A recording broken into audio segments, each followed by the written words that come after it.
I think my guide has given me a good opportunity to get me out of my comfort zone and challenge me in ways that I would not have been challenged in my normal day-to-day tasks and responsibilities. So she works in a different service area of the business than I do, so she brings a different perspective to the different opportunities and challenges I have day to day. And we really take a good look at things and evaluate not how to just check something off the list, but to really bring meaning to what I'm doing.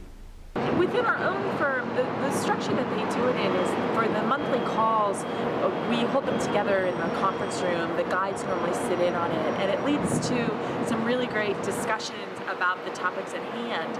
So that's been wonderful, especially because the guides and the participants are from all different practice areas. So it leads to a lot of really valuable sharing of what's worked and what they've tried, so on and so forth.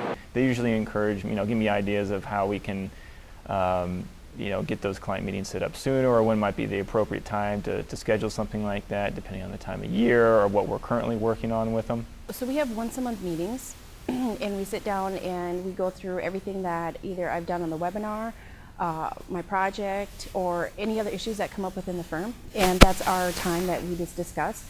And to be able to have a once a month meeting just with our managing partner is a great thing. So that probably pushed that faster, that I had those once a month meetings, because not every partner does. It's really good. My guide is in year 3 and I'm in year 2, and we meet every month and talk about the program and just where we're at with our goals and project and what we got out of the most recent forum. And it's sparked a lot of really good conversations, and it's also brought about a lot of different training just for our staff in our office. I think it's seeing how he thinks. It's seeing how he does things. I think a lot of what I do when I go in and talk to him is say, this is what I did, what would you have done? And so that you really get his perspective on, maybe I wouldn't have done necessarily that, but you could have said it like this, and you may have gotten more people on board with you. So I really just think it's his level of experience. My ELA guide is a sounding board. I get to talk to him about the seminars, our meetings that we have, or we're either hearing Sam or Tim discuss that month's topic. And I get to go and talk to my guide about the topic and the directions that I should follow from that point.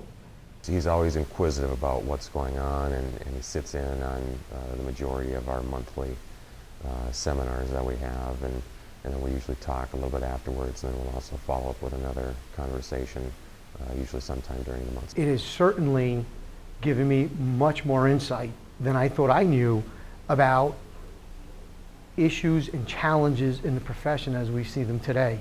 So for me, not only have I been able to work with my mentee, but it's also educated me on some of the observations that Sam brings to light, and also what's even better is some of his suggested views on solutions to those challenges. We always use the analogy that you get promoted on technical skills, and it's not often the soft skills. So I don't really think that I expected to grow in the ways that I already have a year and a half into the program, but it's amazing the transformation I see even in myself, and I know that my peers and superiors do as well. So having a good guide, I feel kind of is like a blessing in the journey.